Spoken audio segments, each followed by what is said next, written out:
Okay, so chapter 2. So atoms and elements. So today we're going to be learning, oh, I shouldn't go away from the laptop. So today we're going to be learning more about actual chemistry rather than just units and measurements. So it's going to be more interesting and we're going to learn a lot. So we'll start off with the basics. Now, we can't have a study of matter without having fundamental laws. And there's 3 really fundamental laws that govern the chemistry and the chemical reactions that we use in this class. And the first one is the law of conservation of mass. So when I have notes like this up, you don't have to write down every little thing. It's going to be recorded for you. So just understand what it means. So law of conservation of mass.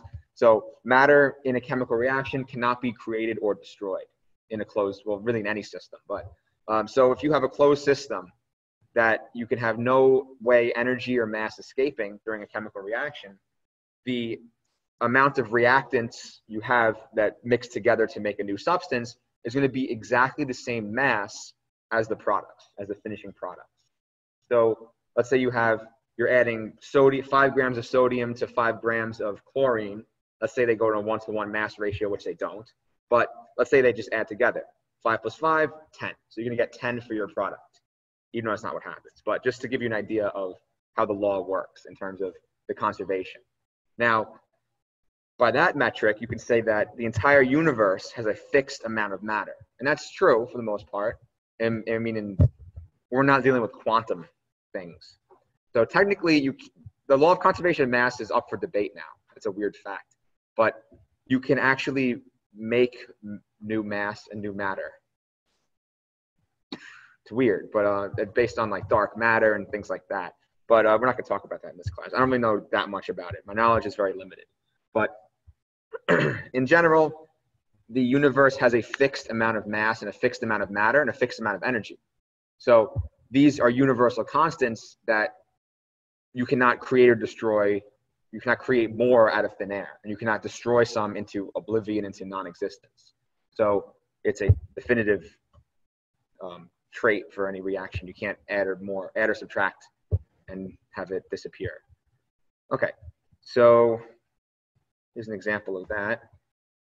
So you have, NaCl. So here's the correct ratio that sodium and chlorine add together. So you have Na, which is just a metal, right? We're going to learn about the different traits of the periodic table today and the different traits of the elements that are on it, the way it's organized, and things like that.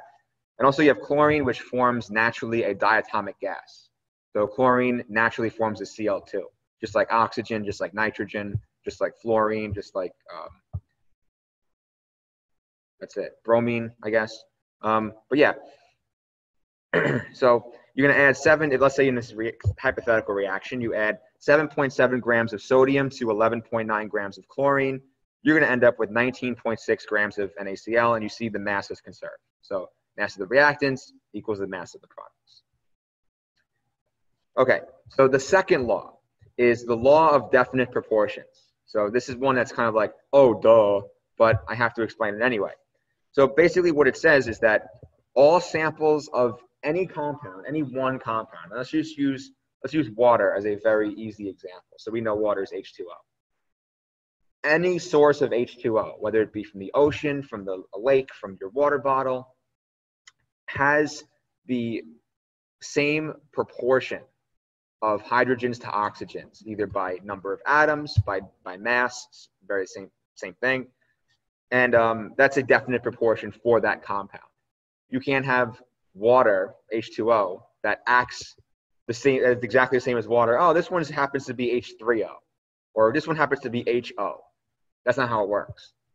So if you do have that, there are compounds H3O. H3O is called the hydronium ion. It's H3O+. And then OH, let's say you get rid of a hydrogen, it's hydroxide ion.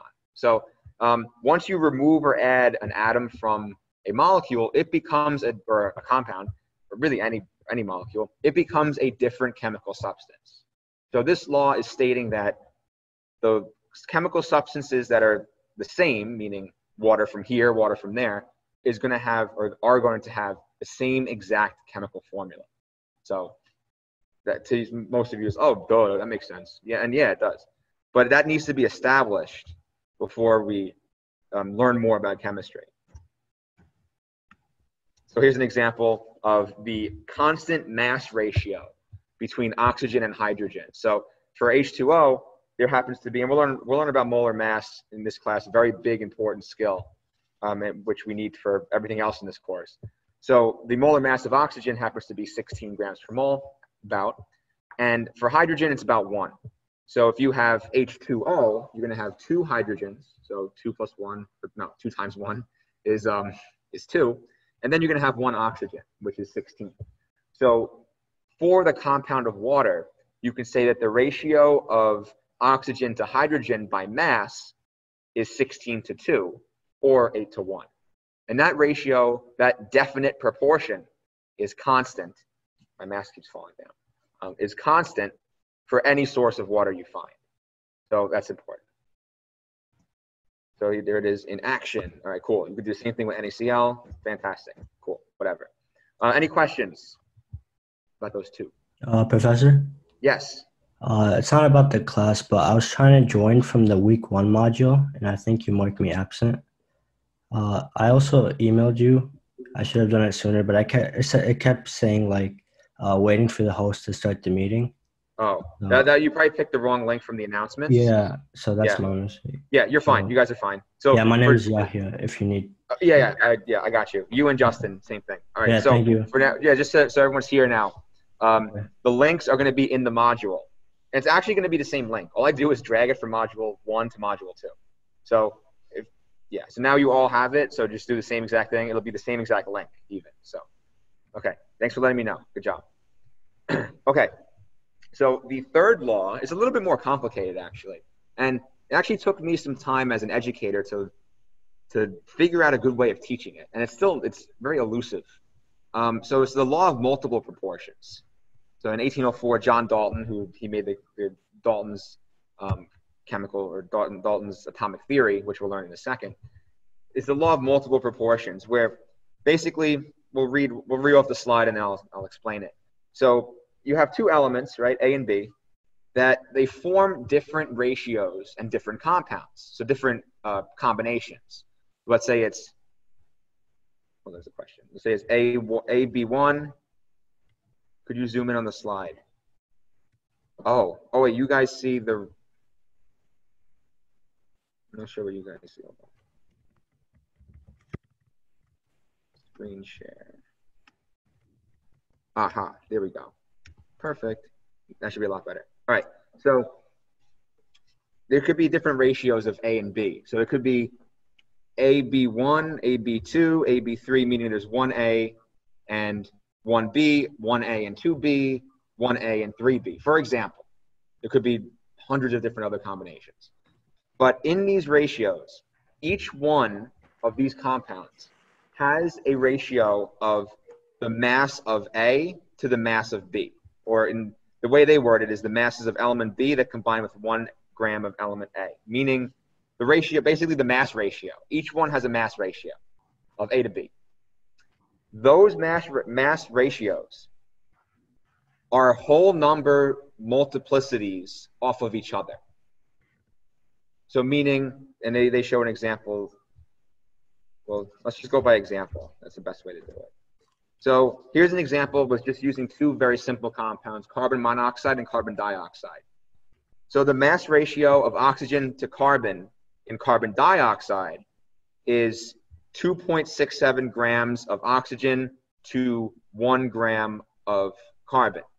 So that ratio is a number, 2.67, not a whole number, just a decimal. Fine. Then the ratio of carbon to oxygen, or sorry, oxygen to carbon in carbon dioxide, oxygen to carbon, yeah, okay. So the same thing for carbon monoxide, for oxygen to carbon, is 1.33. So 1.33 grams of oxygen to 1 gram of carbon. Another ratio, 1.33.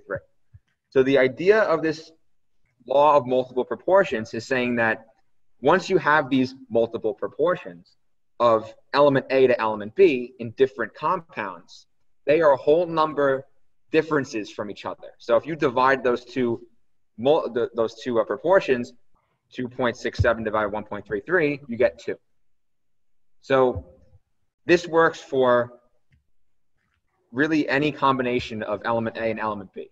It even works with more than 2 elements. It works with 3 elements too. So, but that's more complicated. There's a lot more combinations. But that's what it means. So a good question that a lot of students ask is, why is that important? So it's important to establish this. And a lot of you, maybe you're thinking, because you're more engineering math minded, it's like, all right, I get it, but why, like, what's the significance of it? Not really why it's important, what's the significance? So the significance is that these compounds can't obtain ratios of A to B that have like 1.5 atoms. There isn't CO 1.5. There isn't CO 3.5. They have to be whole number ratios of element A to element B.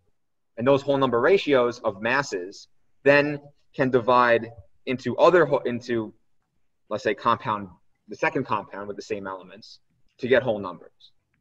So that's proof that you can't have a weird fraction of atoms in a compound.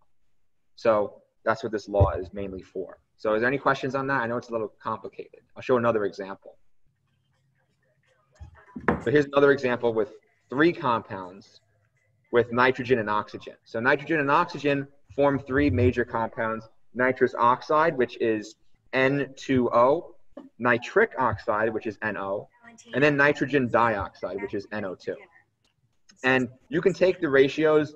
It doesn't have to be of nitrogen to oxygen. It could be to oxygen to nitrogen. And you'll still get the same answer. Sweater is all wrinkled.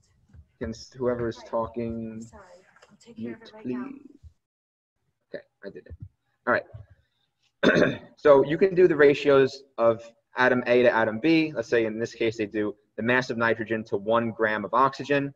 And then you divide these ratios by each other, and every single time you'll get whole number differences. So that's that. Yeah. Any questions on that?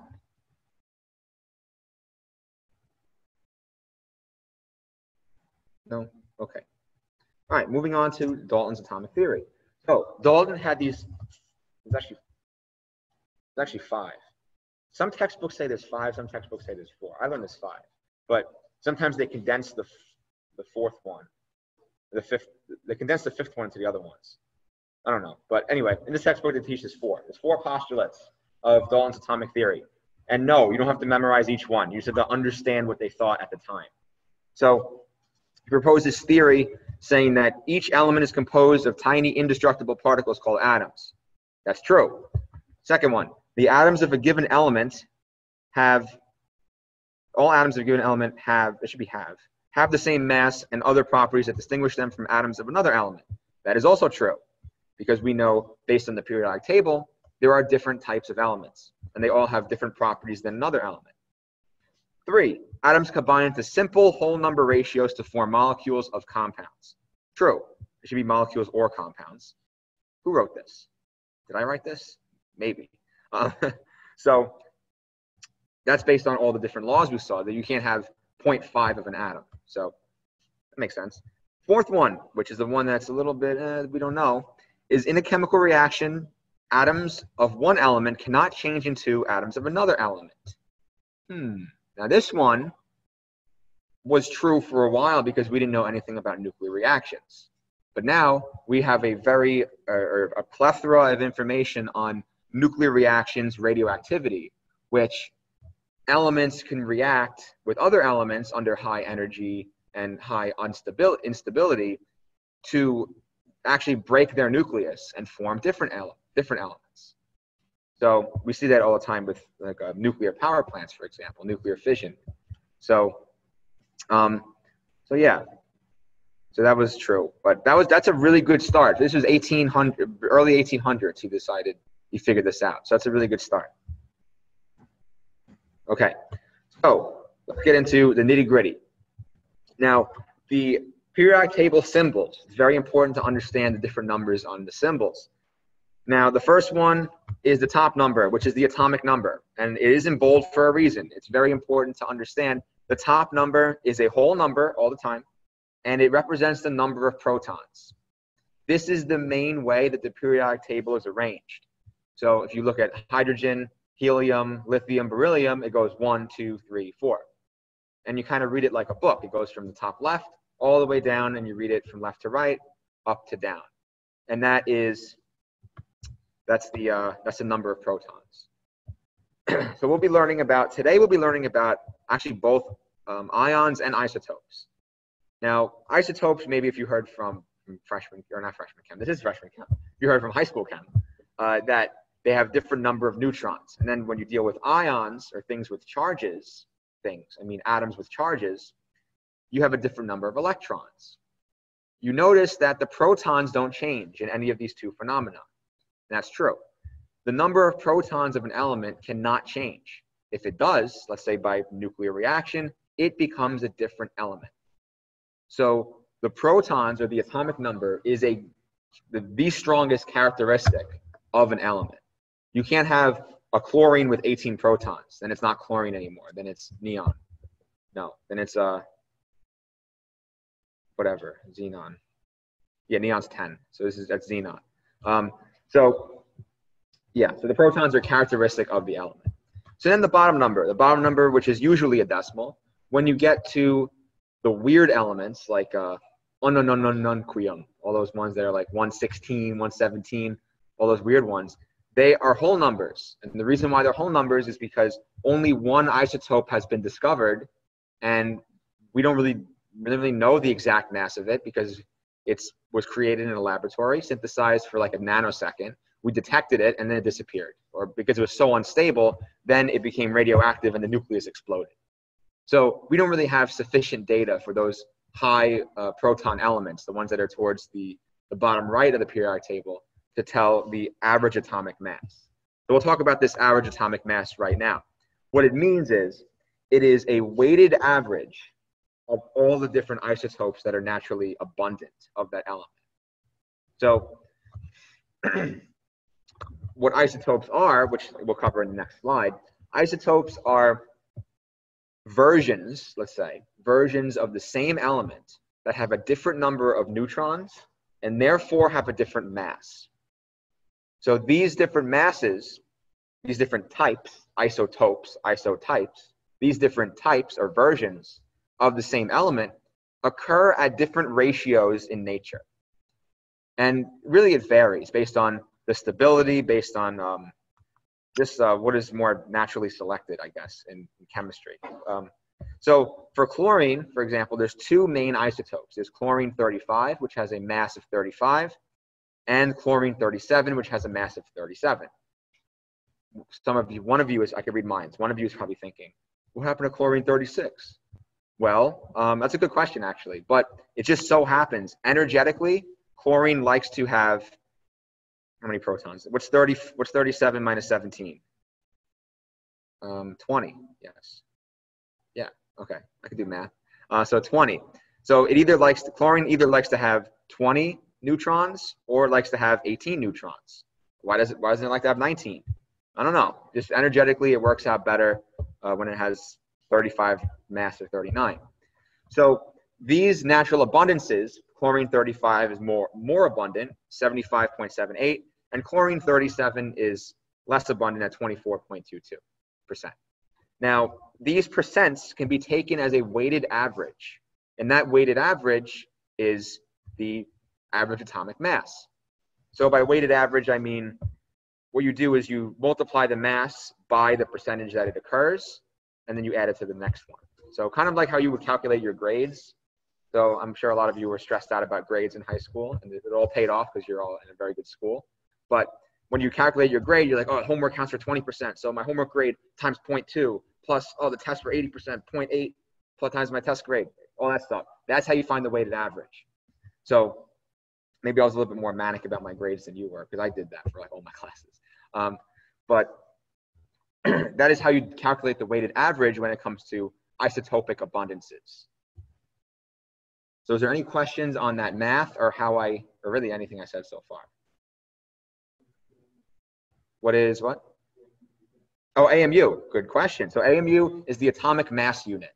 So it's really the unit so it's a very, very small unit, and it's what we use to represent the weight or the mass of a of an atom or atoms. So the conversion is actually, I don't even know the conversion off the top of my head, but it's like 1 AMU is 10 to the negative 34 kilograms or something like that. So it is a very small unit, but we are going to scale this unit up into our grams per mole, which is what we're going to talk about for a lot of the class today. So the reason why we do this is so we have tangible samples of matter, so that we can do reactions with, we can see the reaction outcome and explosions and stuff like that. Okay, so so isotopes, they are the same type of element with different masses, and what the different masses mean is they have a different number of neutrons. So that's important. Now, I know we didn't, I don't like the way this lecture is outlined, but it's the way the book does it, that we didn't really cover exactly protons, neutrons, and electrons, but basically you have the protons and the neutrons, which are in the nucleus, and the electrons are floating around outside of it, going really, really fast, but their mass is considered negligible in this class. It's very, very small. So with, let's say, chlorine has a light isotope and a heavy isotope. Every single isotope of chlorine, as you see, will have 17 protons, because that is the atomic number for chlorine. It's 17. And then the neutrons will change based on the type of isotope. Whether it's chlorine 35, it will have 18 neutrons. Chlorine 37 will have 20 neutrons. So it varies. And then the mass number of each isotope is calculated by, you can see, the protons plus the neutrons. So 17 plus 18 for the light isotope is 35, and 17 plus 20 for the heavy isotope is 37. So that's an important thing to, what I do.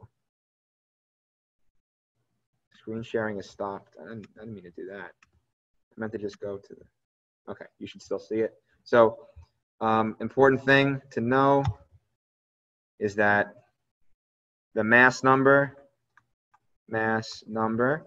equals the protons plus the neutrons. Important.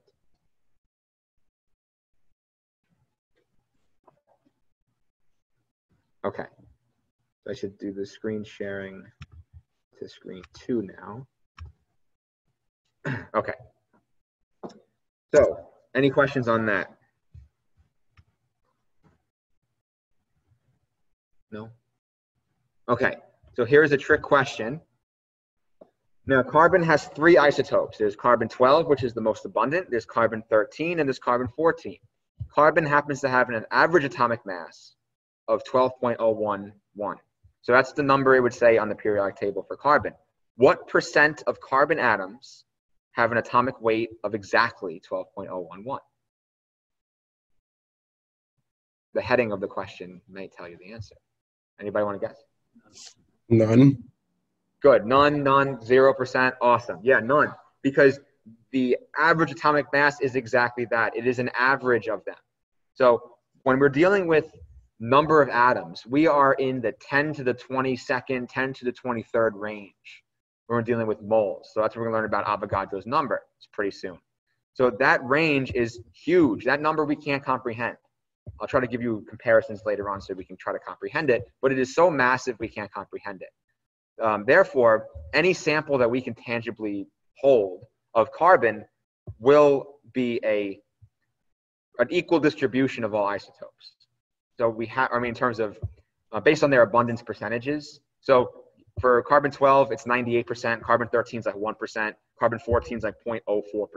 So every sample, if I take a carbon sample from here, it will have exactly those ratios of carbon 12 to 13 to 14, because we're taking so many atoms that they will equal out the number of the isotopic abundance will equal out no matter what sample we take.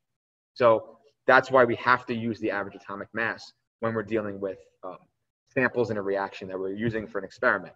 So there's only 3 types of carbon. There's no such thing as carbon 12.011. It's carbon 12, 13, and 14. So none. Good. Okay. So we already tickled this topic already, but the components of the atom, very important to understand. You have the protons, which are positively charged, And I suggest you write this down just to have the really key information in your notes. So protons, they have a positive charge, +1. They're located in the nucleus, and they have a mass of 1 atomic mass unit, approximately. So if my mass spec professor for one of my graduate classes saw me give this lecture, he would cringe, because technically it's 1.0078, and the neutron is 1.008 something, but they're approximately 1. So then that brings me to the neutron. The neutron's located in the nucleus. It's neutrally charged, and it's very important. And I'll ask you a question in a second, but it has a mass of 1 approximately. So here's a speculative question as you're writing that down. Why do you think neutrons exist? They're in the nucleus. They don't have a charge, right? So they can't be helping to pull or push anything towards each other in reactions. And also, all isotopes of an atom, they act exactly the same in chemical reactions. Whether it has more or less neutrons, it doesn't affect the reactivity of it. So why do you think, if that's the case, why do you think neutrons exist? Or what's their purpose?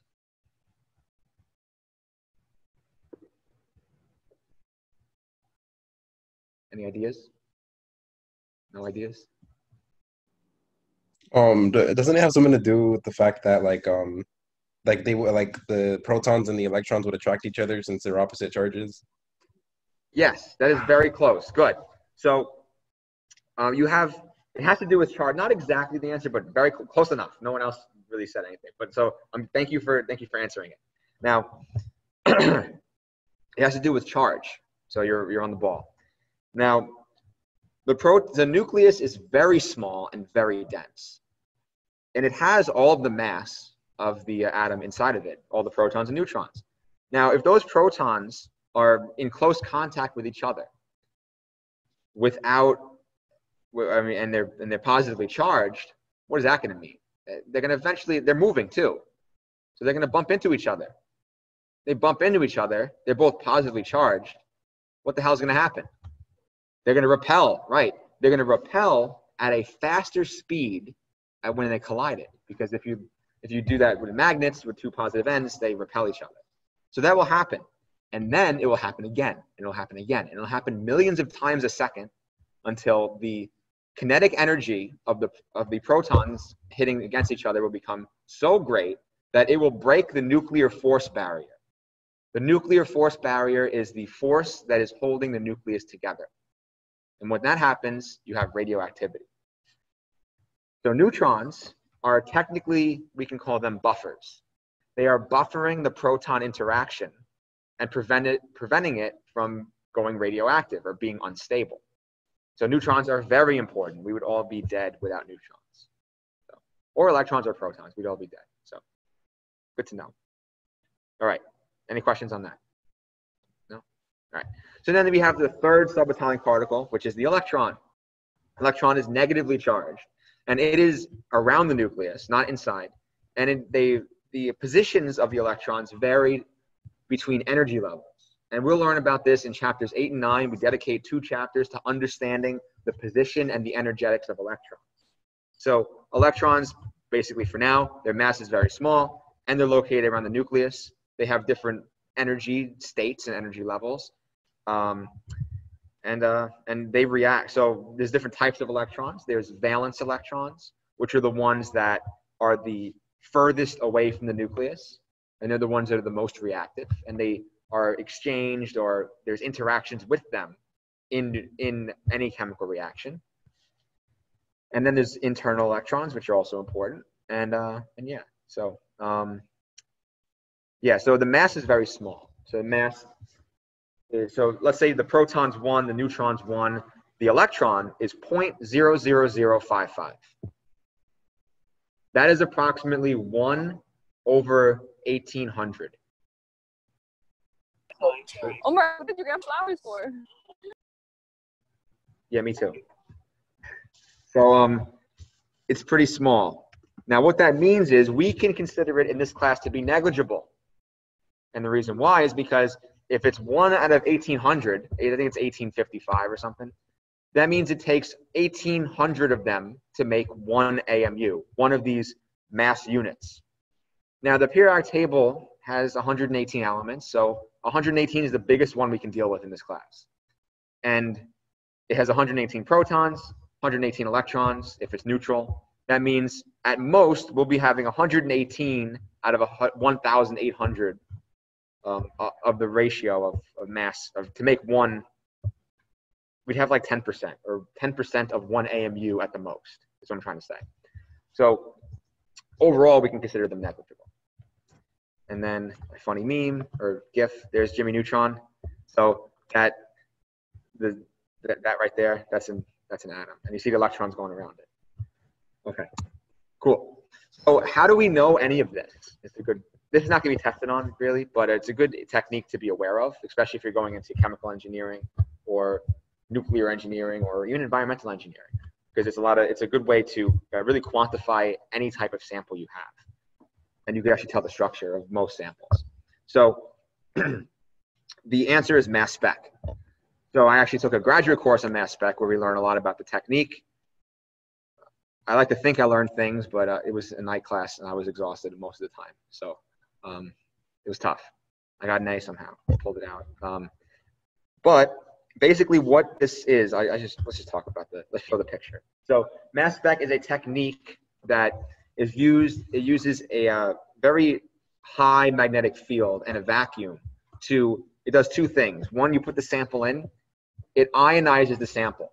And what that means is it becomes charged. No matter what the sample is, it becomes charged. You put ionizing radiation, or there's different ways to ionize, but let's just say we use ionized radiation and the sample has a charge. So what do they say here? They have the electron. So the sample goes in. Let's take it from the start. Where's my mouse? Here. Oh, good. Okay, cool. So, all right. So the sample goes in. There is the beam of particles. There is so the electron beam ionizes the sample, so it's ionizing radiation. So now at this point, all of the samples now have a charge. Then they go through an electric field, which accelerates them into this magnetic field. So the magnetic field, based on their speed at which they go through, separates them based on masses.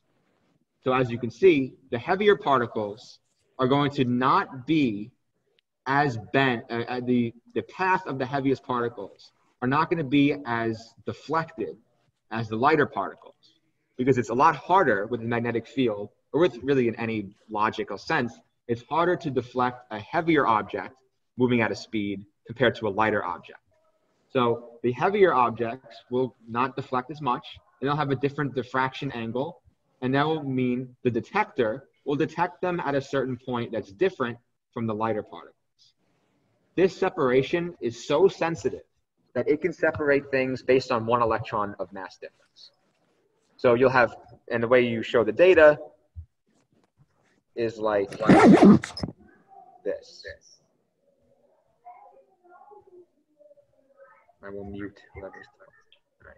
So this is how you're going to show the data. This is called the mass spectrum. It's a really shitty mass spectrum. It actually doesn't look like this at all.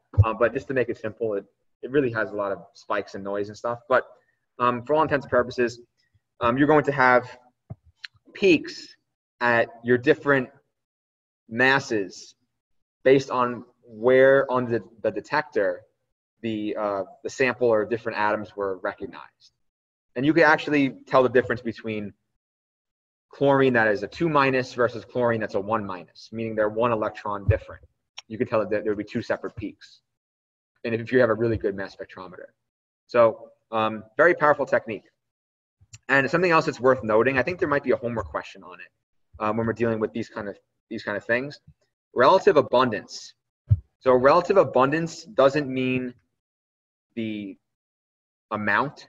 Doesn't mean amount. So it doesn't mean there's 75 particles of, well, in this case it's instead of 100, but it means it's percent. It's all based on percent abundance. So keep that in mind as you're doing homework. I think there might be a question on it. But so chlorine 35, we know it's 75%.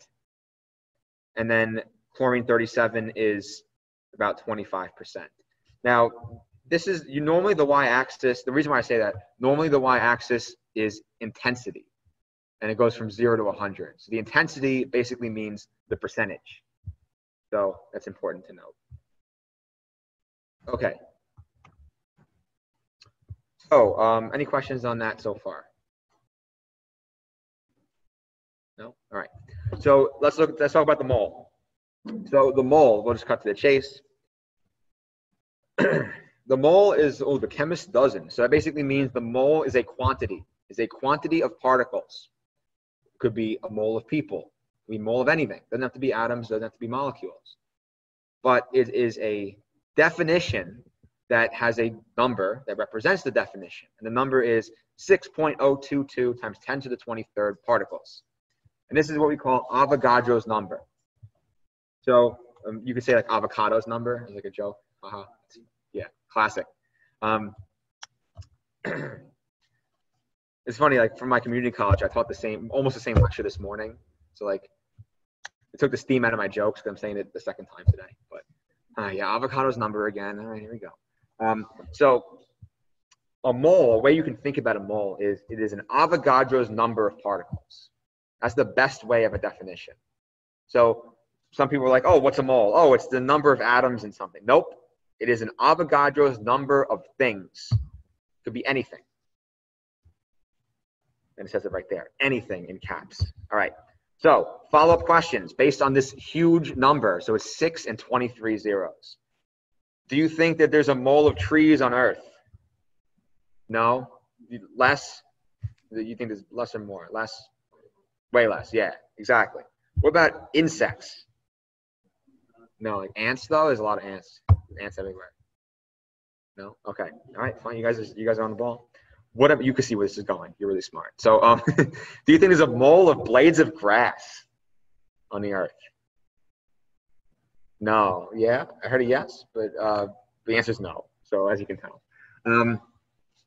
There's a lot of blades of grass. Now, what about grains of sand? It's a good one. Yeah, that's one you could believe. So think about grains of sand on Earth. You go to the beach. That's nothing. I'm talking about like the Sahara Desert is the size of the United States, and it's sand miles deep in sand. The bottoms of the ocean are all sand, and they go miles deep in sand. I'm not sure about miles, but hundreds of feet deep in sand, and it becomes like clay. But and all the beaches, all the oceans, which is 75% of the Earth's surface area, and all of the deserts, which are huge. There's the Gobi Desert, which is massive. So the answer is no. And we will quantify this. Just to give you an idea. Why does it do that? Stop the screen sharing again. All right. So, all right, we will quantify this. I guess I'll write it in the corner. So I'll write it up here. So the approximate number of grains of sand on Earth is 3 times 10 to the 18th. And the way it was somebody's PhD thesis to go around the Earth and count them all. No, it wasn't. But they probably just did that by surface area and extrapolated. But approximately 3 times 10 to the 18th. And it's increasing every day because rocks are being shaved down by water and stuff like that. But it's about 3 times 10 to the 18th. Avogadro's number is 6 times 10 to the 23rd. This means that, ignore the 3 and the 6, well, we can factor that in, but roughly there is 10 to the 5th times more, or really we could just make it 2 times 10 to the 5th times more particles in a mole than there are grains of sand on Earth. 2 to the 5th, 2 times 10 to the 5th is 200,000. That doesn't mean there's 200,000 more grains of, or 200,000 more particles in a mole than grains of sand. 200,000 times more. Times. That means, well, 1 time is we see all the sand on the Earth. If we double that, almost all of the surface of the Earth is covered in sand. If we double it, think about if we triple it, quadruple it, 200,000 times it. That's like, it will encapsulate the Earth thousands of miles deep in sand. It would be 10, 20, 30 times more than the mass of the Earth, maybe hundreds of times more than the mass of the Earth in sand. I wonder if that covers Jupiter. I'm not sure. Well, Jupiter is huge. That's like, Jupiter is what, 1,000 Earths or something? The Earth, the sun is 1,000,000 Earths. But all right, anyway, whatever. Basically, the mole is pretty damn big. So to give you an idea of, that's just, grains of sand are very small. We know that unfathomable number to create a mole. Now let's think about why we're using this number in the first place. I said before that when we talked about law of definite proportions, or law of conservation of all those laws in the beginning, I said that the mass of oxygen, the molar mass of oxygen, is 16 grams per mole. That means an Avogadro's number, the 6 times 10 to the 23rd, atoms of oxygen weighs 16 grams. Fit in your hand, 16 grams. For iron, 55 grams, 55.8 grams. And that could fit in your hand, a little bit heavier, but it could fit in your hand. Now, think about that for a second, of how small these atoms have to be in order for a tangible amount, 50, 20, whatever grams, to fit in your hand. Meanwhile, the same number of grains of sand cannot fit on the Earth 1,000 times. It's so far off for that. You have to fit on Jupiter, maybe. So that's how small atoms are. We can't see individual atoms. So they're actually called atoms are submicroscopic. Like our best, we can detect them, of course, by mass spec, by different types of analytical techniques. And we can detect compounds by a plethora of techniques. But we can't individually see them. Like, oh, there's a picture of an atom. We can just have model representations of them. And we can see what they do, and we can detect their reactions based on energy and other things, light stuff. Yeah. Okay, so that's pretty cool, right? Yeah. All right, cool. All right, moving on. I'm going to switch the screen share to screen 2 so all the online people could see. All right, so the mole, we know what it is already. We did that already, cool. All right, so now the value of the mole, how they got it, is they used carbon as the standard. So carbon, since we are carbon-based organisms, they used carbon-12 as the standard of the mole. And they said this Avogadro's number is the number of atoms that is exactly 1 mole of carbon-12. So that's 12.011 grams of carbon is exactly 1 mole of carbon atoms, which is 6.02 times 10 to the 23rd. And this was extrapolated to figure out the molar masses of every known atom, of every known element.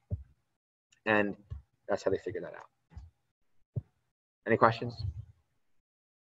No? Okay, so this mole number could be used as a conversion factor. So we can have 1 mole of atoms is equal to 6.02 times 10 to the 23rd atoms, or the other way around, just like we've done last class when we dealt with our unit conversions. So let's jump into it. So I'll give you guys, I've been talking for a bit, I'll give you guys a couple minutes to figure this out. So how many molecules are in 2.35 moles of HCl? So the first one, anybody want to volunteer on just how they did it? Well, what kind of math did you set up? Yeah. Okay, good. So 2.35 times Avogadro's number. Good, because you know that 1 mole is Avogadro's number. So 2.35 moles is 2.35 times Avogadro's number. And you notice it doesn't matter that it's HCl. It doesn't matter, it could be H2O, and the answer is the same. It doesn't matter what compound it is, because the number of moles, or the number of Avogadro's, the number of particles in Avogadro's number doesn't change. Then doesn't matter what compound you're using. So that's that. What about the second one? Anybody want to volunteer? You want to do it again? Yeah, sure. Perfect. All right. So for how many moles are in that many particles, you know that Avogadro's number again is the 6.02 times 10 to the 23rd. So you're going to take that number and divide it by Avogadro's number, and you're going to get some percentage of a mole. And those answers are right there. So For the first one, it would be 1.41 times 10 to the 24th. Now, if you're doing it by hand and not doing proper scientific notation, you might get 14.1 times 10 to the 23rd. Also a correct answer. I'm not going to be a stickler for scientific notation, but on the exam, since the exam is completely on Canvas, they may only accept it in proper scientific notation. So if you need to go back and to check how to do proper scientific notation, go ahead and do that. And then the second one, you just divide, like I said, and you get 0.71. Okay, any questions on this? No? Okay, moving on. All right, so the molar mass. We are going to learn the molar mass of everything right now. So in the next two slides, you'll know how to do the molar mass of any compound to ever exist. So the molar mass is, we talked about where to find it on the periodic table. It's the decimal number, and it's on the bottom underneath the symbol. And basically, it's the amount of the grams in 1 mole. So if you look at aluminum, 2.98 grams in 1 mole of aluminum. That's Avogadro's number of atoms of aluminum. So that's pretty straightforward, and we kind of looked at that already. So what I want to do is we can do the first one. What is the molar mass of carbon? 12.01. You take a look at the periodic table, and you see that it has 12.01 underneath it. That means it's the average atomic mass, the molar mass. So average atomic mass and molar mass are the same thing. So what I'm going to do is I'm going to quit that. And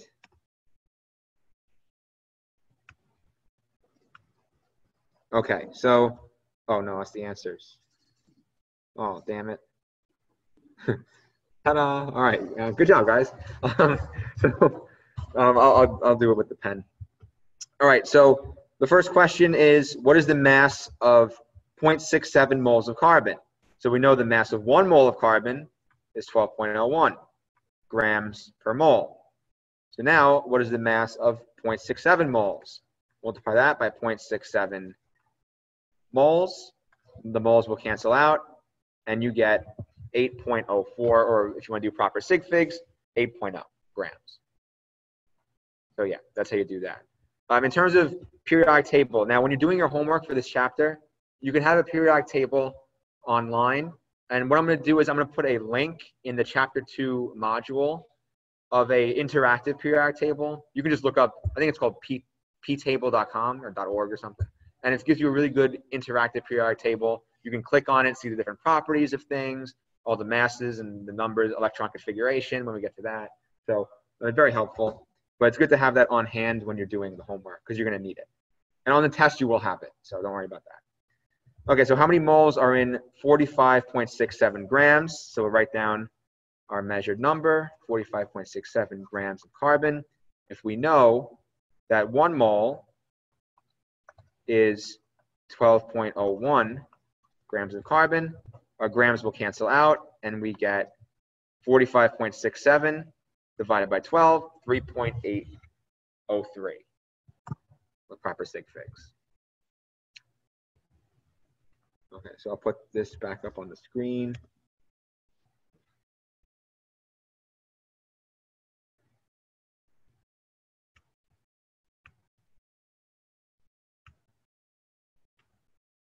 Okay, so is there any questions on that?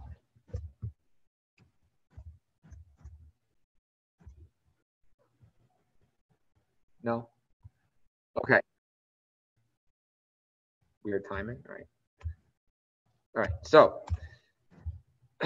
this is important. This slide is very important. Now, this is an overview of how to do every type of molar calculation. So on the left here, well, let's look at the middle. So you're going to have problems where you're converting between moles, between the grams of your sample, and between the number of atoms or molecules. And there are 2 key conversion factors which we both used, which are Avogadro's number, which when we're dealing with converting from or to atoms or molecules, and you have the molecular weight, or the average atomic mass, or the molar mass. So those 3 terms I just said are the same thing. atomic weight, molecular weight, average atomic mass, molar mass, 4 things. For our intents and purposes, they're the same thing. And depending on which source you're looking at, reading a book, looking at different YouTube videos, they use them interchangeably. So we're going to be using that as a conversion factor as well. And we're going to be doing them different kinds of, and we can use them in combination, just like we did for converting different units from like in two steps or more. The same thing could apply with molar calculations. And the important thing that I write here is remember to make smart calculations. And what I mean is, so I don't think I'm too smart. So what I mean by that is I like to think of things in the simplest terms of, if I'm trying to solve a problem, what is my answer going to look like? What is the answer going to be like? Is it going to be a big number? Is it going to be a small number? Is it going to be bigger than the starting number or smaller? This is what I mean by smart calculations. If your number, let's say you're doing how many atoms are in 3 moles of something, and you get your answer as 7. That's not the answer. Because, oh, number of atoms, your brain should automatically think, gotta be huge, gotta be huge, gotta be 10 to the 20 something.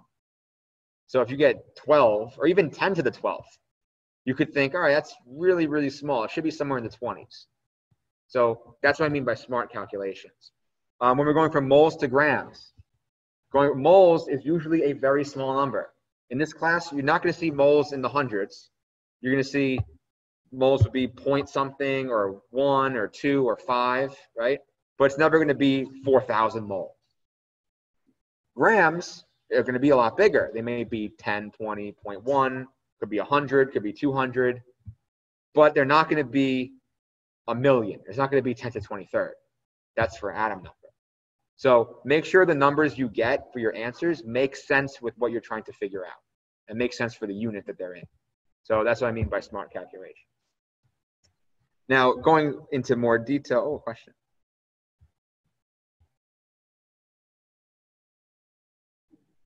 All right, Josh, I appreciate that. All right, Taco Bell pickup.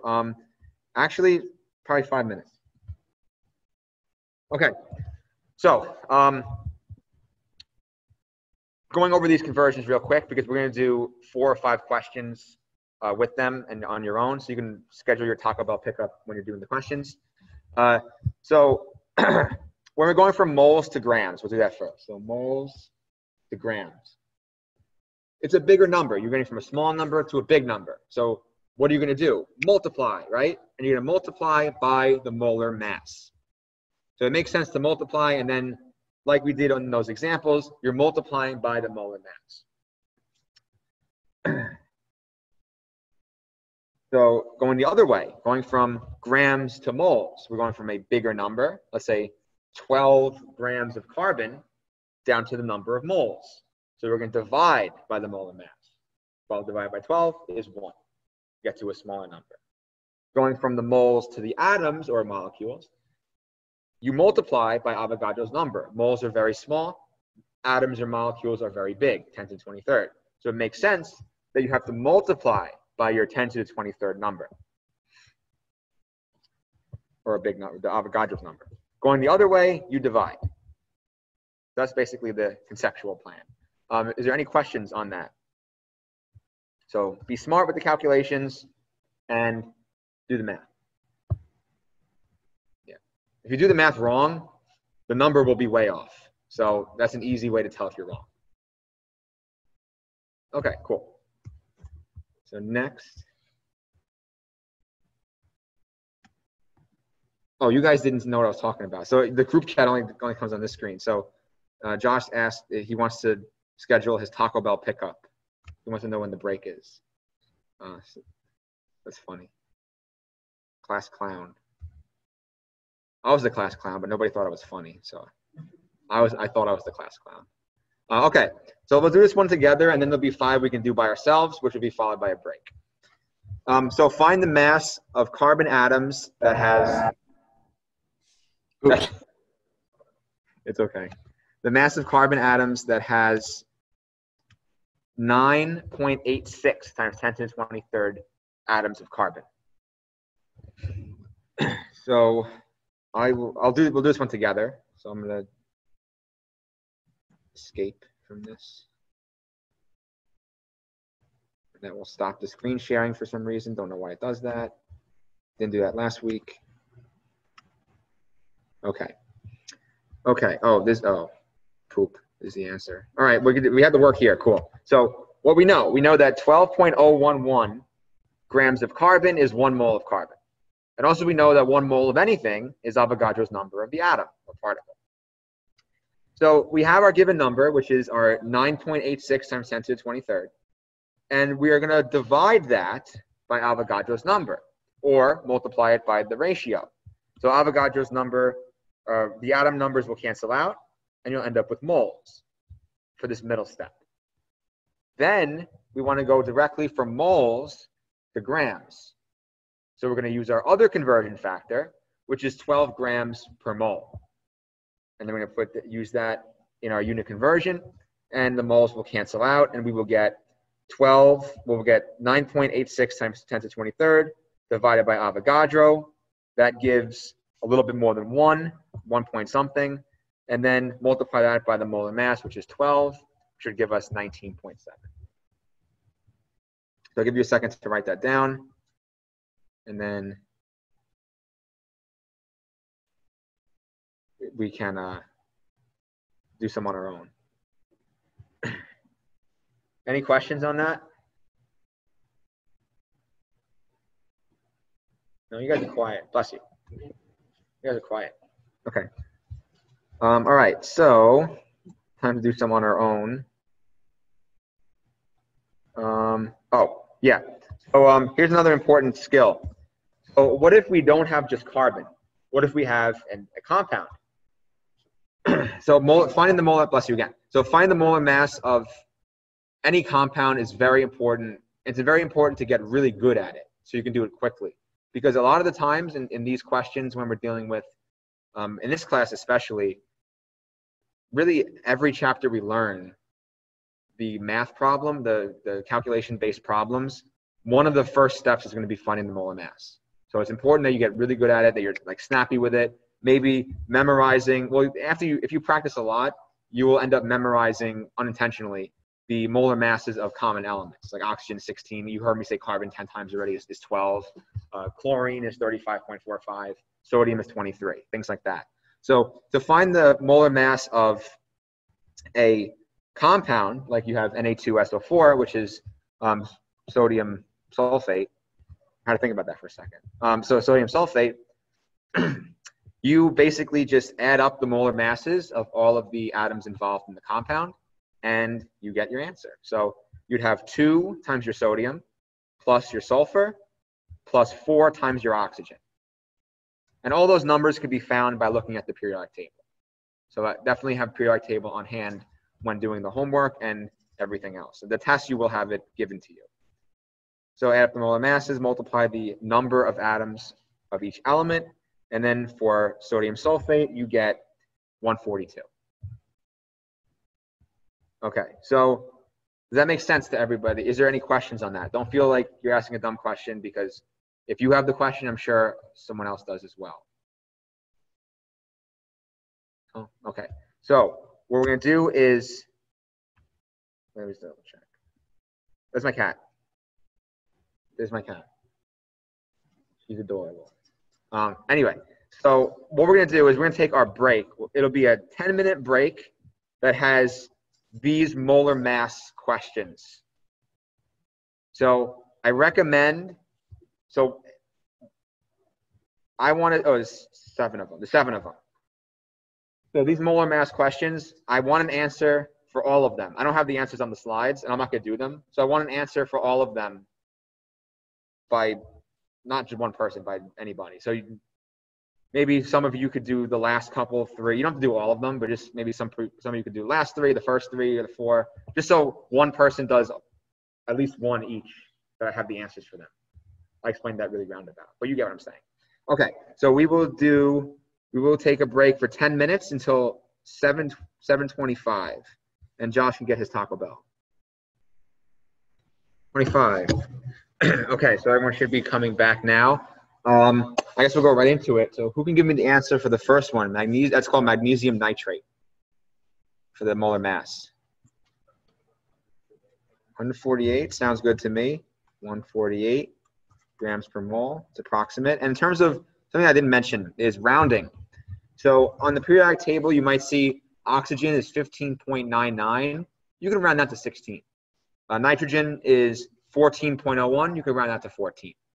Things that you can't round, like chlorine. Chlorine is 35.45. Not good to round that one, because if you have two chlorines, you might be off by a whole unit. So not the best thing.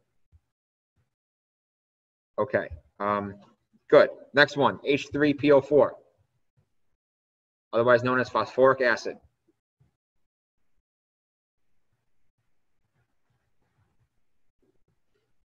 You guys have one job. The second one, H3PO4. It's at least 3, I'll tell you that. Give or take.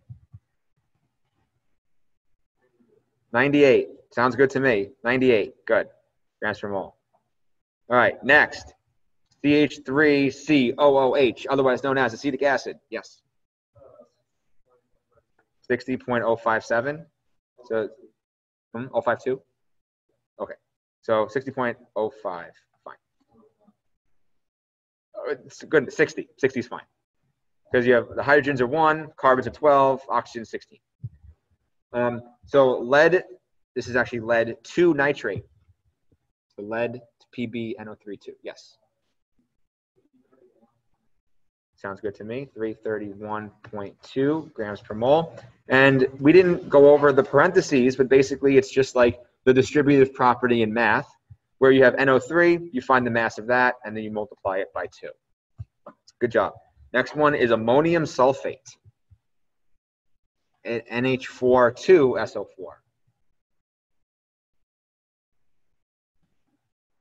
Anybody? 114, probably right. Okay, good. Next one is gallium 3 sulfite, Ga2SO3. That one might require a little bit more work.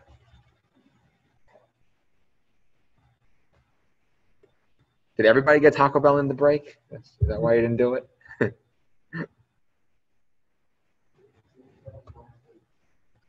379.6. Good enough. All right, that sounds right to me. It should be pretty big. And then you have this one. So difluoromethane. 120.5? 0.9? Okay. Good. Awesome. G per MOL. That's sloppy. All right, cool. Good job, everybody. So is there any questions on how we solve these, or do you want me to go over another one? Any of that? I think it should be pretty good. You basically just add up all the elements. So, okay, good. All right, so now I'm going to continue. I'm going to make this bigger. All right, so let's do another example of a mole calculation question. So how many molecules are in 46.1 gram sample of barium chloride? So we have a lot going on. We have a compound this time. So instead of just carbon, we need to figure out first the molar mass of the compound. Now, in these kind of questions, even if you get lost and you have a compound formula, a very good first step is to always find the molar mass of that compound. It'll help you. So what we know is we can calculate that, and the molar mass of that compound of barium chloride is 208.23 grams per mole. Okay, so I'm going to ask you guys, what do we do next?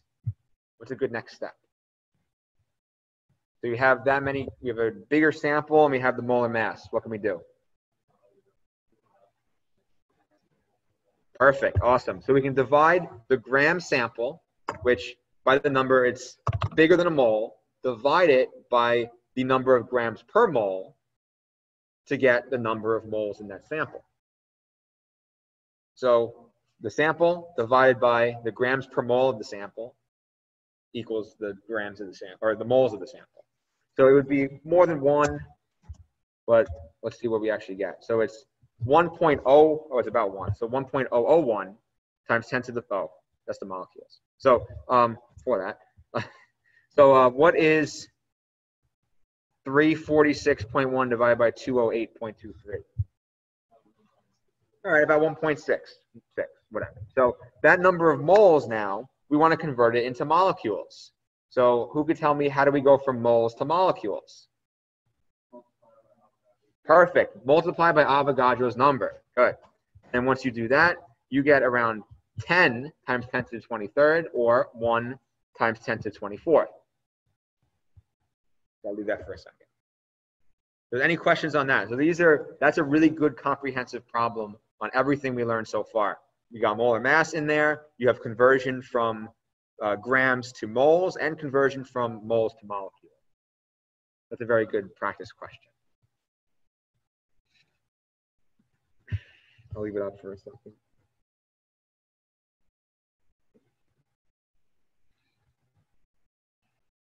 Good. 3, 2. See someone still writing.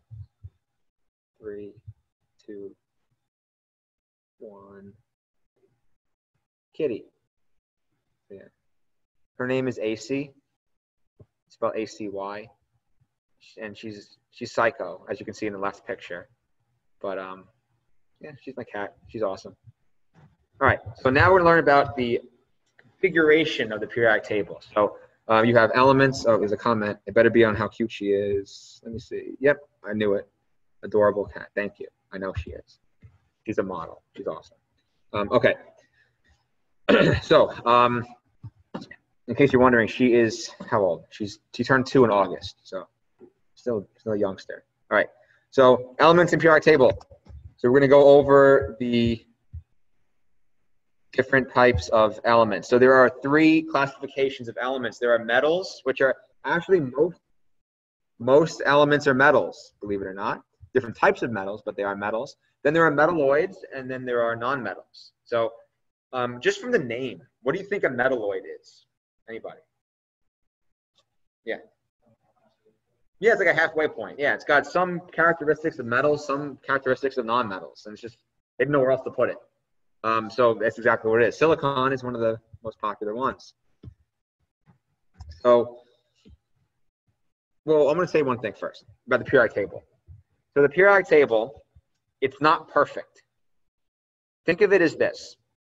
We are humans, and we tried to find the best way that we can organize things that are naturally occurring that makes sense in a way that makes sense to us. That's what the periodic table is. It's not perfect. There are some cases where once we go over the organization, oh, why is this over here? Because there's nowhere else to put it. That's the answer for a couple of things. So we are trying our best because our level of intelligence in terms of the information left to be discovered is very low. You know, because the aliens, come on, the aliens have us beat. But so we're not at a high level of organization. We're only like what they call a class 1 civilization. Like so we're trying to find the best ways to represent this to make sense to us. And the periodic table is the best way we can figure out. And there's still flaws. So we'll talk about that once we see the picture of it. So metals, they're on the lower left side / middle of the periodic table. And they have general properties, which you don't have to go crazy on these properties, just maybe know them. So they're good conductors. They're good at conducting heat and electricity, like copper wire, for example. They can be pounded into flat sheets. They're malleable for the most part. Some are more malleable than others. They can be drawn into wires, so just like conductivity. They're often shiny. Sometimes they're a little bit more brittle, but often they're pretty strong. This is an important one. They tend to lose electrons when they undergo chemical changes. So when they are in reactions and when they form ions, they are the ones, the metals, that become cations. That's why I showed you my cat before, cations. So a cation is something that is positively charged. And you can tell by the definition of tends to lose electrons. If you're losing electrons, you're losing negatives, you're gaining positives, basically gaining positive charge. That's what metals do. So metals become positively charged cations when they become charged. So that's a very important, that's probably out of this slide, that's the most important thing, because we're going to be using that to determine all their charges. And then there's some examples: chromium, copper, strontium, whatever. Okay, so you have metals then, or not, sorry, non-metals. So non-metals there's not that many of them. They're on the upper right-hand corner of the periodic table. They include the noble gases, they include the halogens, they include some other elements that are in there. There's not many of them. There's only 17.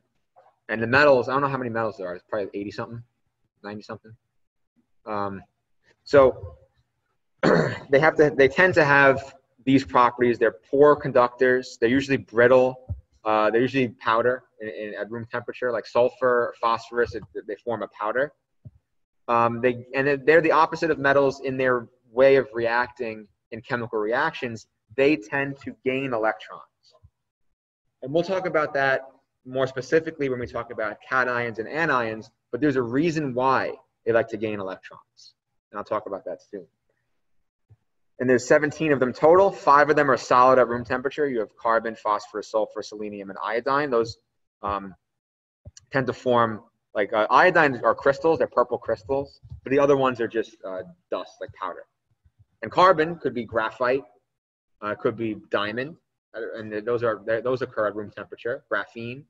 So those are just some examples. And phosphorus, sulfur, and selenium I know are just like brittle powder material. And one is at room temperature. One at room temperature is a liquid, which is bromine. I was about to say bromium. Bromine. Bromium's not a thing. So there are 11 that are gases. Most of them are gases. And this is where a lot of them occur as diatomic gases. So the gas ones, you can read that list off.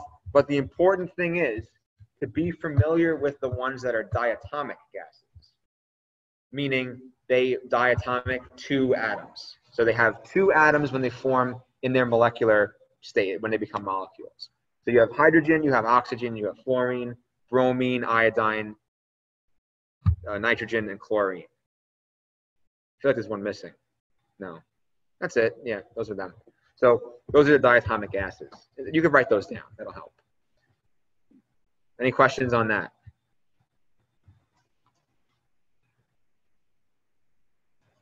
No? Okay. Boop. All right. Metalloids. So metalloids, I never heard them. No one's ever called them semi-metals before. That's stupid. But they lie along the zigzag diagonal line, which we'll see on the periodic table, and they have mixed properties, and they're mainly used for semiconductors. So whereas metals are full conductors, meaning you can't really modulate the voltage through a metal. I mean, you can't modulate the electron flow, the current, not the voltage, the current. So it's either on or it's off. Bless you. So you can't change the level of current because they're too strong of conductors. Semiconductors like germanium, and silicon, for example, they have very good semiconductor properties, meaning the amount of current that goes through them can be regulated. And this is how computers became a thing, because we can have silicon chips that we can change and regulate their voltages, their current that goes through them to get different signals. So they're very important. Okay, so let's just go here. All right, so this is a periodic table. We're missing the bottom chunk. I don't know why this picture even exists then if it's missing the bottom chunk, but we can take a look at what we got here. So I know why this is here, to tell you about main group. So there are 2 different groups of elements. There are what we call the main group, or the A group, and then the B group, which is the transition elements. The A group are the ones in yellow, and my cursor on the main screen. There it is. All right. So the main group ones are on the left and on the right here. They're higher. So you see they're higher up. Now, we have group numbers for the main group elements. 1A, 2A, 3A, all the way through 8A. And those numbers are very important to know. So you see how hydrogen is group 1A, beryllium is 2A. We skip the entire middle section. And then we go to boron, which is 3A, and so forth. That's important because those numbers can tell us a lot about their ionic charge when they become ions. For example, the group 1A elements, when they become ions, all of their charges become +1. Very easy to remember. If you remember this pattern, it's pretty easy. So group 1A becomes +1. Group 2A becomes +2. Wow. Didn't see that one coming. But this one's tough. Group 3A, oh, +3. Not quite. So group 3A, aluminum is +3 all the time. Boron is a metalloid. It doesn't really follow the gaining or the losing electron pattern of metals.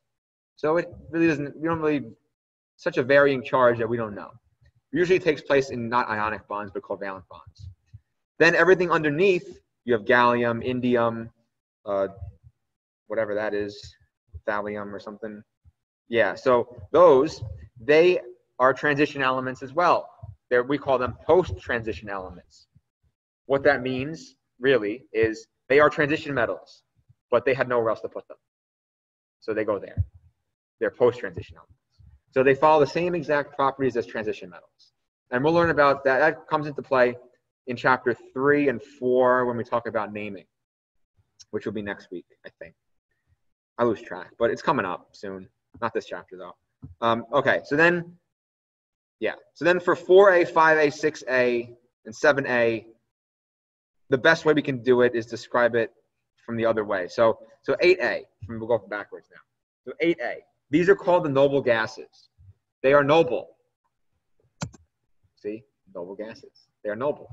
And what this means is that they don't like to react with anything. And the way I like to think of them is like they look like they're no-nonsense molecules, right? They're just like, They're very intellectual, right? They don't like to argue on Facebook with people. They're very non-reactive. So I like another example is like like the London guards, the royal guards in London with the funny hats. So like there's videos of like people online going up to them and like pretending to hit them or like doing stupid stuff, taking selfies with them or whatever, and they just stand there. They don't move at all. So they are noble knights for the queen. Same concept. They don't like to react with anything. The noble gases don't like to react with anything, and they are called inert gases as well. So those are the noble gases. Now these noble gases do not have a charge because, oh, that makes sense, because they're noble. They don't like to react with anything. Anything with a charge tends to react with things with the opposite charge. So they don't have a charge. But then, once we go backwards to 7A, just get my cursor out, where is it? Right there, 7A, we get to the halogens. These halogens they have a -1 charge. So you saw that group 1A has +1. And also there will be a chart summarizing all these charges I'm saying. You don't have to like frantically write them down. So I'm just getting you familiar with the terminology. So 7A, they're going to have a -1 charge because they are the noble gases with one more, or with one less electron than they need. So they're kind of like, to get to a noble gas, they need they need to get rid of one electron, or they need to, gain one electron. Yes. So, yeah, so that's what they need to, the halogen, need to gain one electron to get to a noble gas configuration. Noble gas configuration is when they're kind of happy. And when it gains one electron, it becomes +1. The oxygens need to gain 2 electrons when they form an ion to have a noble gas configuration. Therefore, since oxygen only has at a ground state or at a neutral charge, so it has 8 protons, 8 electrons. So when when I say neutral, I mean the protons and the electrons are the same. So the atomic number is 8 for oxygen. Therefore, it has 8 protons and 8 electrons. From that state, from that neutral state, it gains 2 more to become happy. Noble gas configuration is considered happy. So it goes from, it kind of, you can count it. So,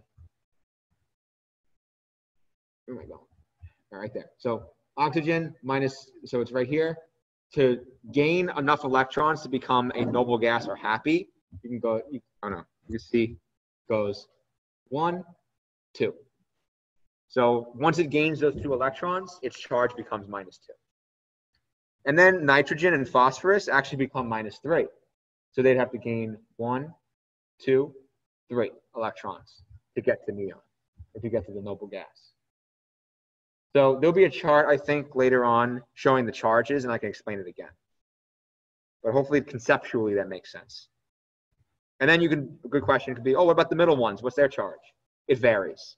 So they're called transition metals for a reason, because their state of ionization always changes. It could be, in one compound, it could be -2, or not minus, +2. One compound, it could be +1 or +3, or even as high as +6 or 7.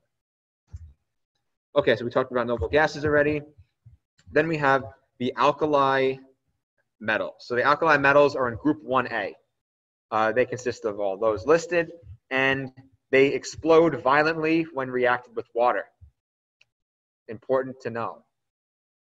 Why? Because in case you want to explode something violently with water, you know, get some sodium metal, or some lithium metal, or some potassium. And this doesn't mean like, oh, I can get NaCl then, right? It has sodium in it. Why doesn't it explode when I make salt water? Because that's a different compound. So sodium chloride is completely different than just sodium metal. Sodium metal is this like, it's right there. It's like a silvery like block of, and it's kind of brittle actually. Like you can, if you hit it, it would fragment. But if you pour water on it, it explode. So yeah. Okay, then you have the alkaline earth metals. Similar name, but these are group 2. You can think about it, group 1 has a simple name, alkali metals. Group 2 has the longer name, alkaline earth metals. Not as reactive as the group 1A metals, but they still like to lose their electrons pretty readily. Then you have the halogens. And you're wondering, we're skipping the whole middle section because these are the only groups that are mainly important. So the halogens, they're 7A, they're very reactive. The reason why they're very reactive is because they are 1 electron away from getting to their noble gas configuration. They're running a race and they're very close to the end, so they're going to sprint because they're tired as hell and they want to get to the end and stop. So they tend to react, and they tend to take in electrons whenever they can. So they have a very high electron affinity, is what we call it. So yeah, and they're found mostly in salt form in nature or gas. So in salt form, they would have like NaCl, for example. Sodium fluoride is a gas, sodium bromide, but potassium chloride is for road salt. So yeah. Okay, so ions. Now, just to reiterate again, when you have a neutral atom, it means that the protons and the electrons are equal. When there's a chemical change that occurs, that an ionic bond is formed. So we'll talk about ionic and covalent next week. But when we have a reaction where an ionic bond occurs, you have ions formed, meaning there's something with a charge. Ionization means it gives a charge. Ion, charge. Positively charged ions, so you can write in your notes positively charged metal ions, because in our class there's no such thing as a non-metal cation, a non-metal positive ion. We call them cations. So cats are positive because I like cats. Cats are positive. Then you have negative ions. A negative ion is called the anion. So think anti, against. So that is called anion. So they're negative. So yeah, the key phrase are actually the last 2 bullet points. Metals lose electron to become positively charged. Non-metals gain electrons to become negatively charged. That sums it up right there. That's a very good thing, because the non-metals are so, hold on, I'll show you the next slide. But does that make sense? Yeah. All right, I'll give you a second to write it down.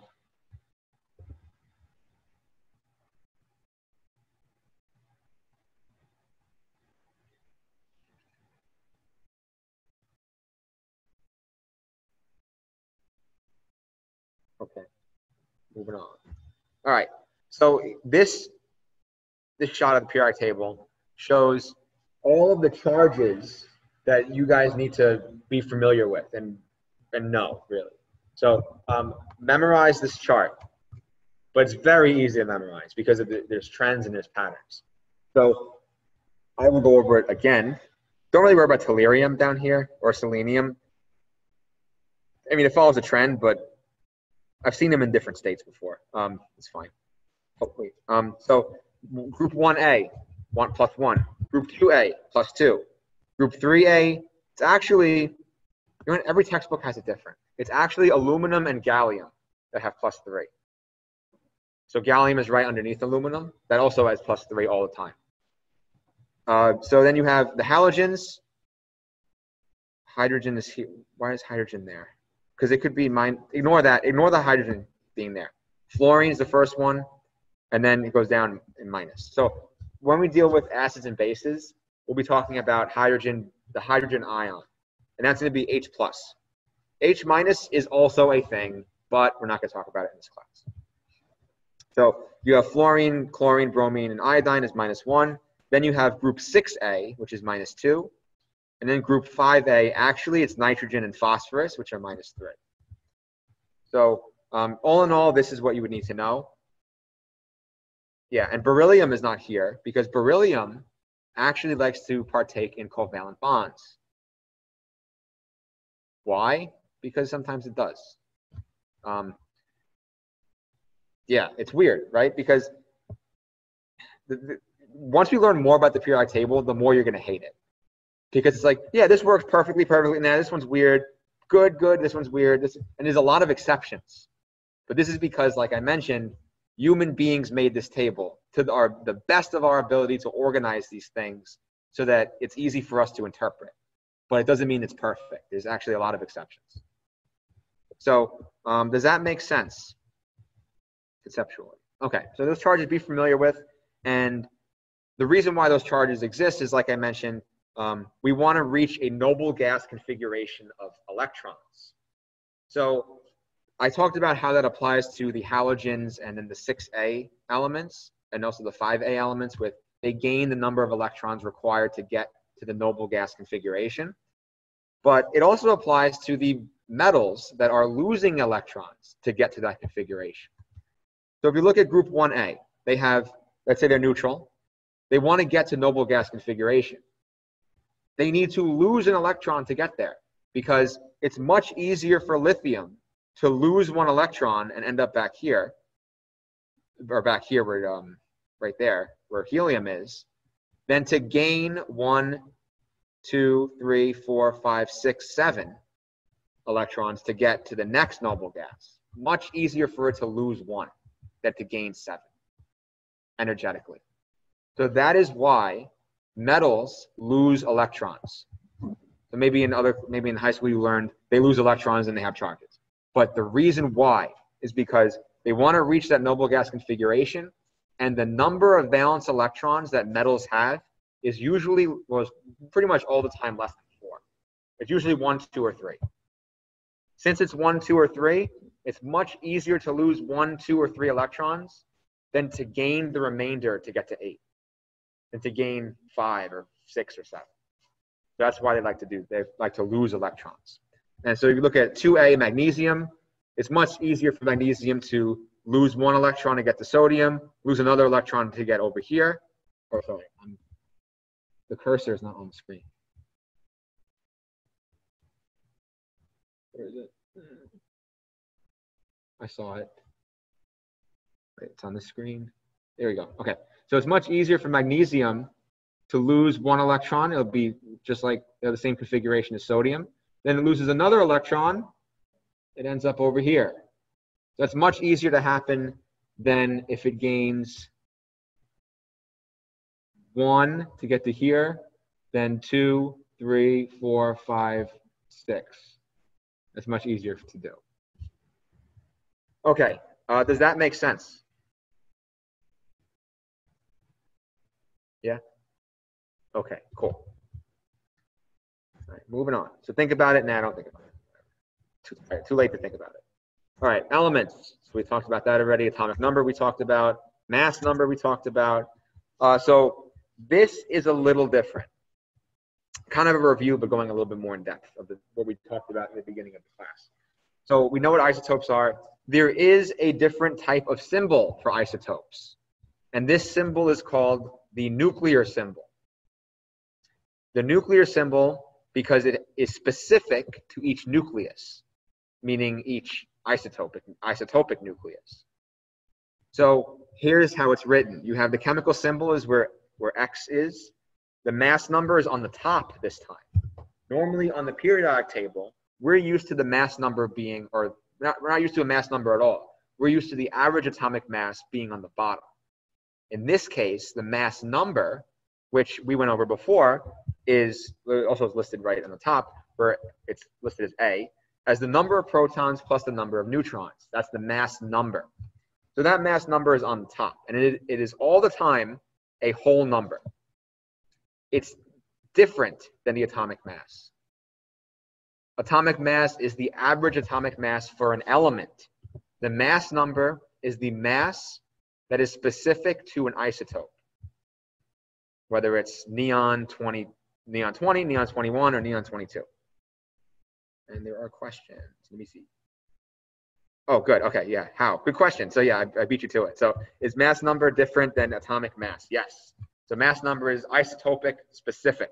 So that's why you could have different mass numbers for the same element, but you cannot have different atomic masses for the same element because it's the average atomic mass of all of the isotopes based on their abundance.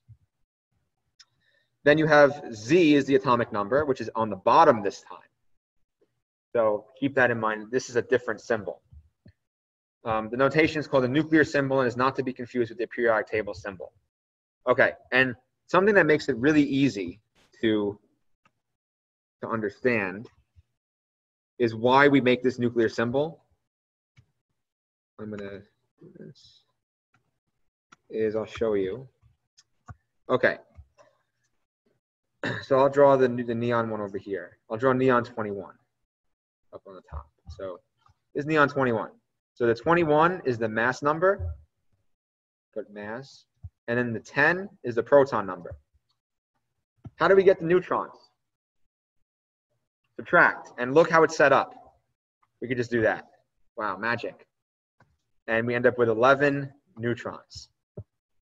So I'm not saying that's the reason why they set it up this way, but it makes it a lot easier to find the number of neutrons. So keep that in mind. Maybe that'll help you remember or distinguish between the two. So, okay, good. All right.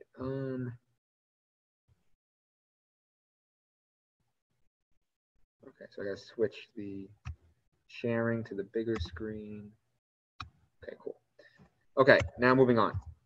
So what is the atomic number, Z, and the number of neutrons of carbon-12? So there's a nuclear symbol for carbon-12. What is the atomic number of carbon-12? Anybody? 6, right. What's the atomic number for carbon-13? Yeah, so every carbon isotope has an atomic number of 6. What is the number of neutrons of carbon-12? 6, because the 12 represents the mass number. So the mass number minus the protons is going to be the neutron number. So it would be 6. Good. Now, same thing for nitrogen 14. So what is the atomic number of nitrogen 14?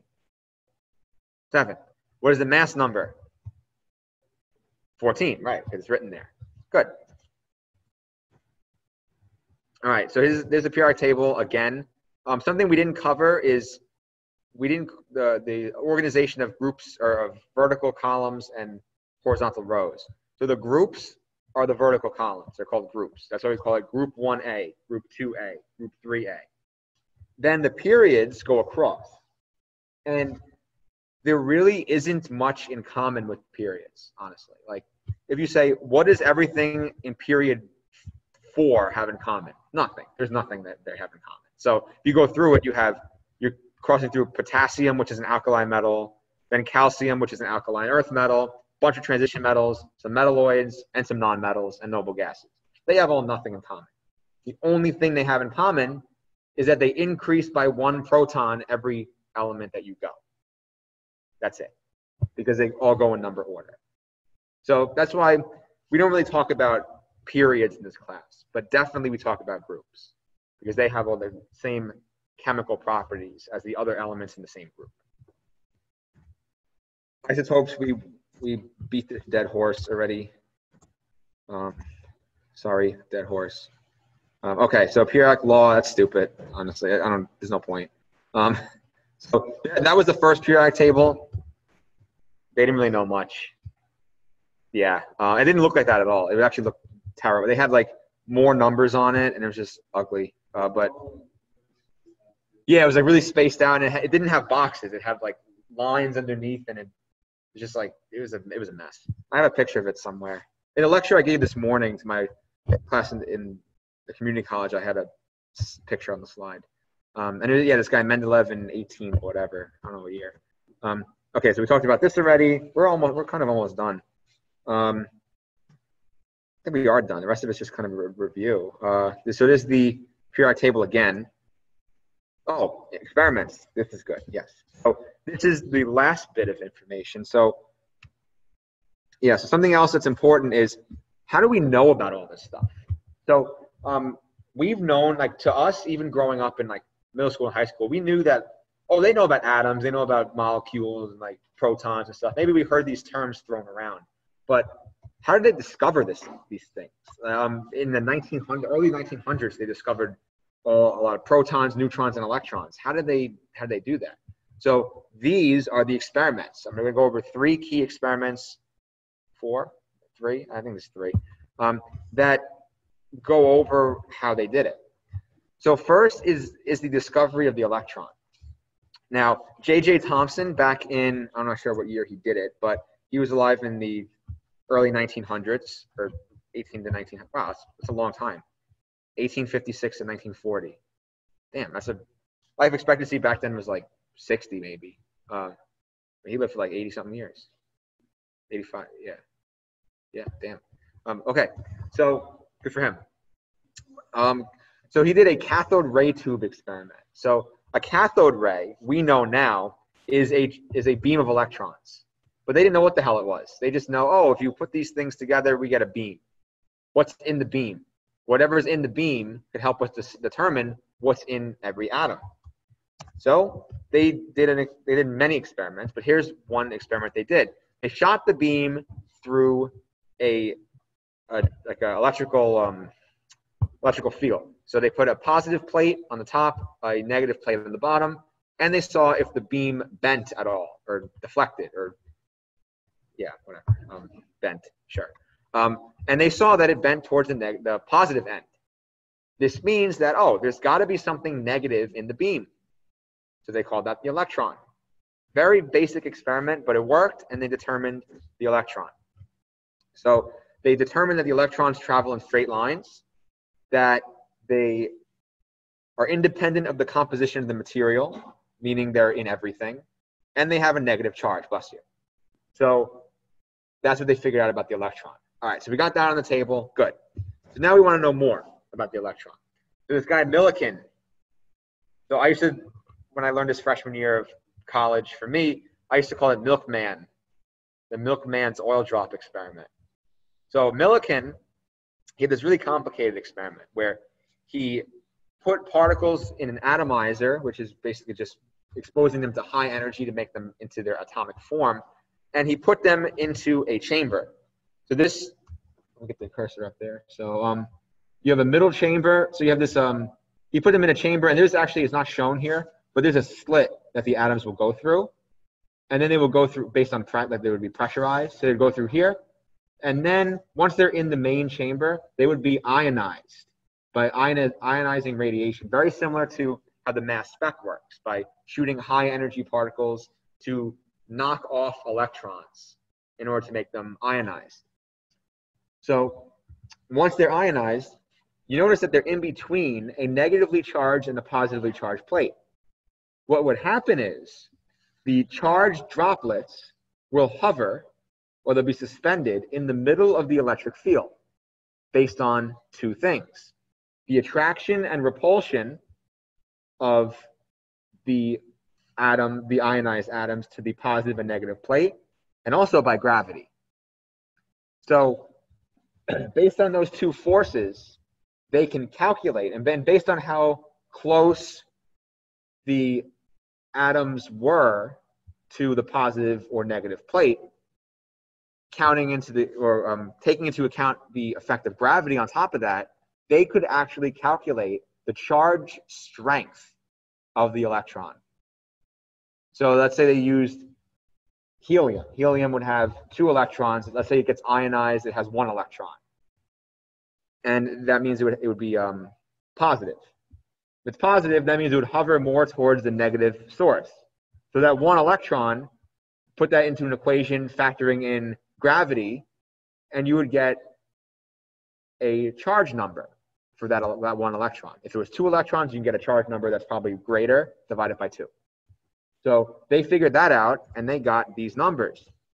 From that, they determined the charge and the mass based on the gravitational forces of the electron.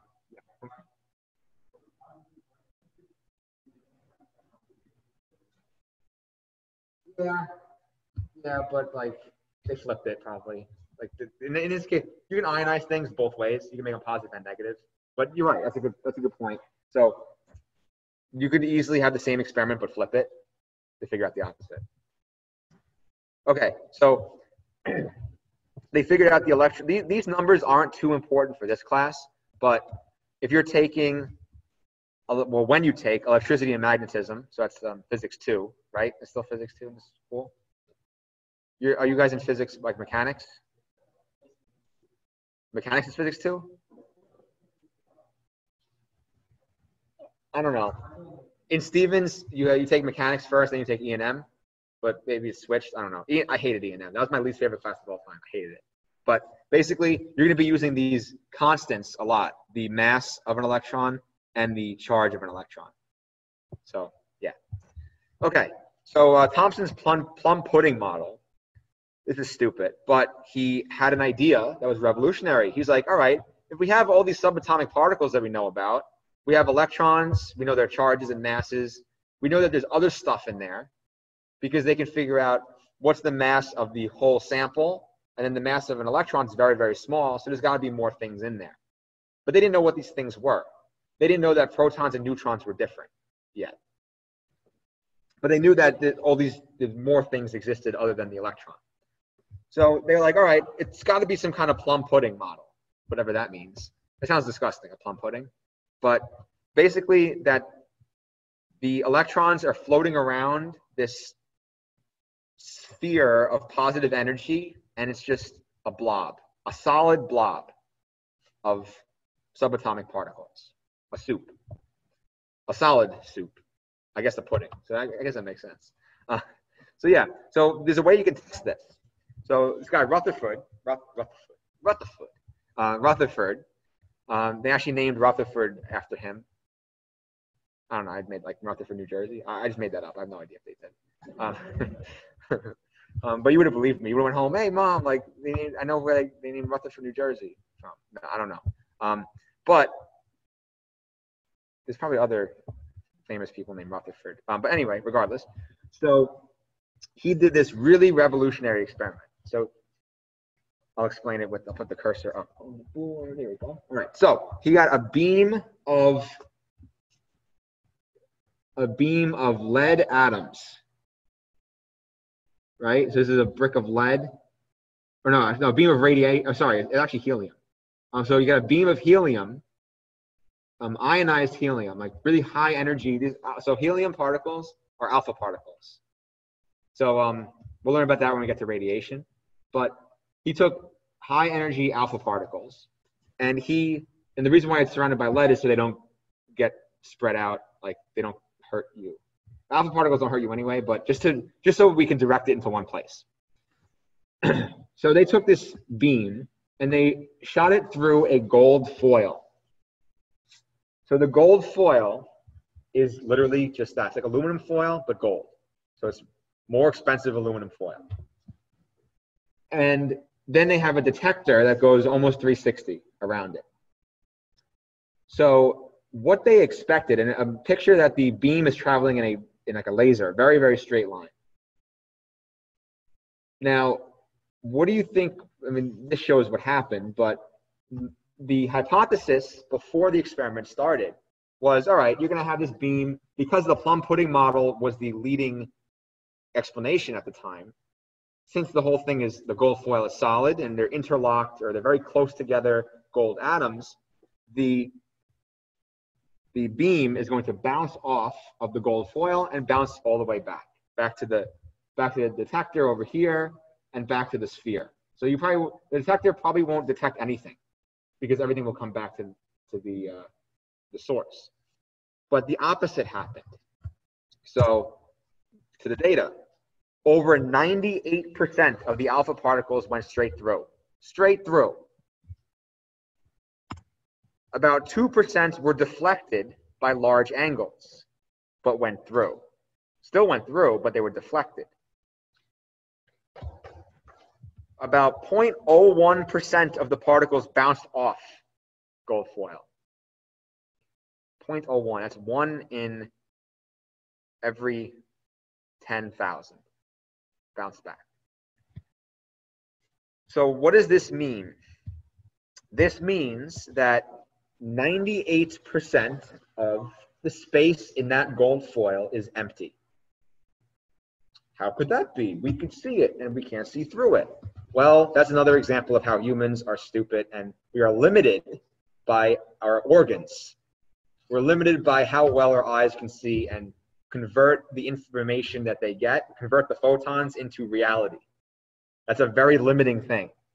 So by that concept, 98% of all things that we see is empty space. Yep. Well, I'm touching it. It can't be empty. It is, because your hand is empty too. But the atoms are so close together that even with that 98% empty space, it is considered solid to us. Because they're so, you know how small, I went over already, how small and how small they are. So yeah. So this means that, let's talk about those other 2%, the 2% and the 0.01% that actually deflected or hit off of something. That something, what is that something? Nucleus, good. The nucleus is a very, very small, dense thing in the middle. And this is the nucleus. So somewhere between it would actually be somewhere between 0.01% and 2% of the size of the atom is the nucleus. So to get this into perspective,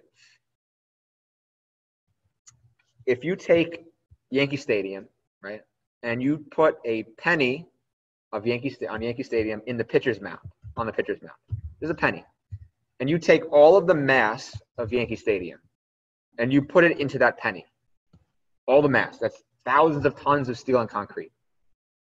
That is the atom. And the rest of it is empty space. All of the mass is located in that very, very small, dense particle in the middle. That's why atoms stay together, because they have an extreme force pulling it in together, that extremely dense particle in the middle, that nucleus. So this stuff's crazy, right? Chemistry just got real today. Okay, so is there any questions on that? So his conclusions were that atoms are mostly empty space because most of them went through. Atoms contain dense particles that are in small volumes. Wait, that was small in volume compared to the atom, but large in mass, which is the very small, dense nucleus. And the dense particles were positively charged because of the deflection angles. And they figured that out as well. So that means he was like, all right, no more plum pudding, you're wrong. Oh, I didn't expect that. All right, so it went straight through. Okay, we get it. Oh, shit, again. All right, I think I might do it again. Okay. Oh, 2. Oh. That's weird. Oh, I know why I didn't expect it, because last year when I did this lecture, the room had a VGA cable, so sound couldn't be put through that. But now I'm at HDMI, so that's why. Okay, so the plum pudding model, you would either expect them to all go straight through, or if it was solid, you expect them to all bounce back. There wouldn't be a differential. But in the nuclear model, they all went through. Or most of them went through, and only a very, very small percent bounce back. And that's how you discovered. So Rutherford discovered the nucleus. He discovered the nucleus was positive, meaning the existence of protons. And then by process of elimination, they discovered the existence of neutrons, because they figured out that, all right, there's got to be, to add up the protons, add up the electrons, there's still some mass that's missing. And if it's missing, it's got to be in the nucleus, because we already accounted for the mass everywhere else. So it's got to be in the nucleus. So then by process of elimination, they found the neutron. Okay, so that's basically the same thing. Structure, okay, we talked about this already. Oh, fun fact. The mass of the neutron is more than the mass of the proton and electron combined. Weird fact, but it's true. Yeah, you would think that the neutron and proton are the same size, the same mass. They're about 1 AMU. But that difference, that small difference, that 1.007 whatever of the proton and the 1.008 whatever of the neutron, that difference is more than the difference of the electron, or than the mass of the electron. So that's a cool fact. What else? Oh, how did he know that most of the particles went through? Good question. Because he had detectors on different sides of the experiment. Here. So he had a almost 360-degree detector that detected the energy and detected the amount of particles that went through, or that were detected on each, and then from each side. And from that, he could tell deflection angles. Oh no. Okay, cool. I don't want that. All right, so Rutherford, we did that already. So we're basically done. So we talked about this already. Protons, the charge and the mass is here. Not really too important. Again, these are more physics constants. We're not going to really use them in this class. And also, another thing that's important that actually me taking that mass spec class taught me is that when you add up the, so let's say you have one atom of, I don't know, of hydrogen. All right, I want to find the mass of hydrogen from the mass of adding the proton and the electron together. That's not how it works. You can't add up the mass of the subatomic particles that are in an atom to figure out the mass of the atom. Because the formation of an atom releases energy. And that energy, E equals mc squared, is from the mass that's converted. So it actually loses mass as it's formed. And that mass is transformed into energy. So when you form an atom, it's actually a little bit less than the sum of the components. Fun fact. Okay. So neutrons, we get it. Oh, the Rutherford had a problem. He couldn't detect the neutrons. And then this guy was like, oh, just process of elimination. Neutrons. Cool. All right, so there is the summary table of the subatomic particles. And that's really it. So chapter 2 homework is due the end of next week. Yes, so the next week, midnight, after this class. Subscribe on YouTube. There's my thingy. And then follow Crash Chem and Instagram. So I'm going to stop the recording now. You can still ask questions, but I'll stop it. Stop recording.